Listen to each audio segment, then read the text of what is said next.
क्या भाग्य को कोसने से दुख खत्म हो जाएगा? नहीं ना। तो फिर क्यों भाग्य को कोसें? इससे तो बेहतर यह है कि आप उस तकलीफ को दूर करने के लिए मेहनत और उपाय करें।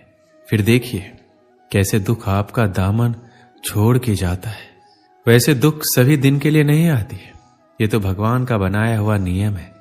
जैसे दिन के बाद रात, रात के बाद दिन होता है, उसी प्रकार दुख के बाद सुख और सुख के बाद दुख आता है। और हाँ, एक बात और, भगवान किसी को दुख नहीं देते हैं। कोई भी बाप ये नहीं चाहेगा कि उसके बेटे को कोई तकलीफ हो। हम सबके पिता हमारे भगवान हैं और हम सब तो उनके बच्चे हैं। तो अब आप सोचिए, क्या भगवान हमें तकलीफ देंगे तो उन्हें पीड़ा नहीं होगी? वो भी यही चाहता है कि हमें कोई तकलीफ ना हो। हम अपने जीवन में कुछ गलतियां कर बैठते हैं जिसके कारण हमें तकलीफ झेलनी पड़ती है। श्री कृष्ण कहते हैं, भाग्य को कोसने से बस एक बहाना मिलता है हमें अपनी जिम्मेदारियों से भागने का। इसे बंद कर देना चाहिए और अपनी जिम्मेदारियों को समझिए।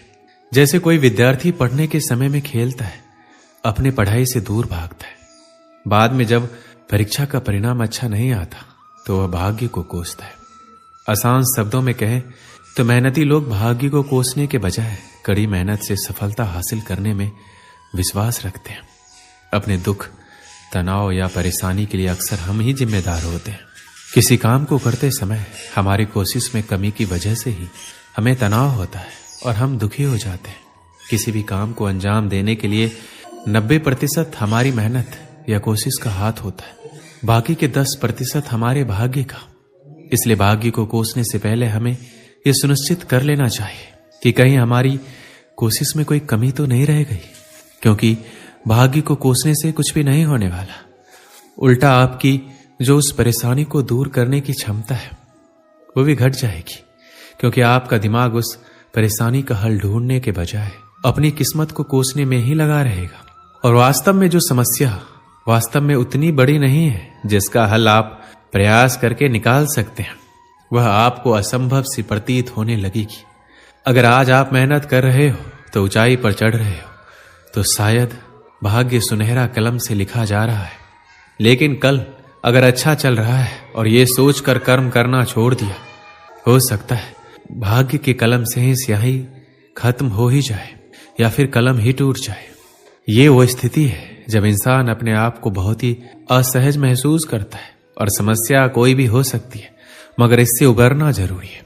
अगर जब भी कभी ऐसी स्थिति का निर्माण हो तो हमें अपने रिश्तेदारों या मित्रों की सहायता लेनी चाहिए।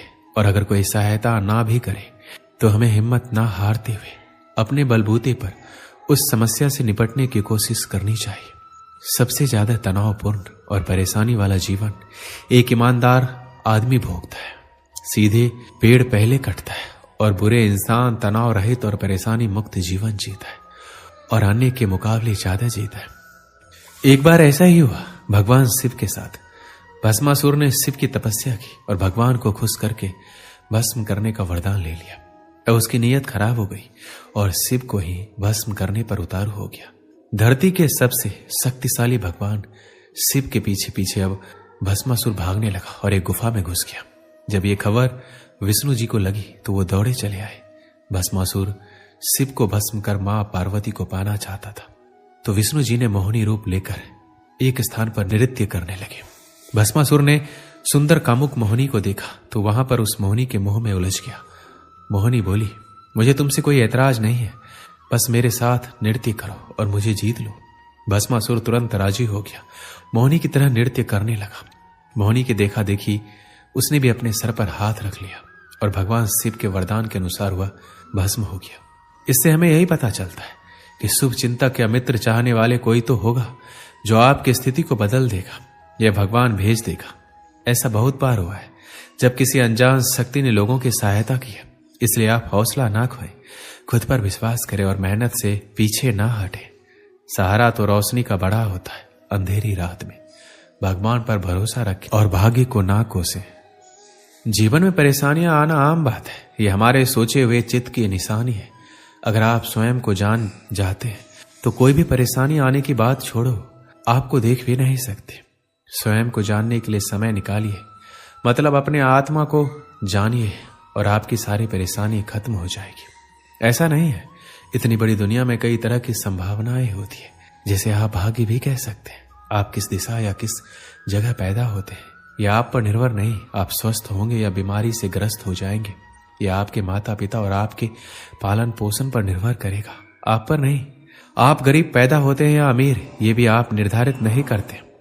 जीवन संभावनाओं का बहुत ही बड़ा खेल है, लेकिन जैसे टॉस हारने मात्र से खेल में हार नहीं होती या टॉस जीत लेने से जीत सुनिश्चित नहीं होती, उसी प्रकार गरीब पैदा होने से आप नहीं हारते या अमीर होने का अर्थ ये नहीं कि आप सफल हो ही जाएंगे। अब आप पर निर्भर करेगा कि आप जीवन का खेल कैसे खेलेंगे।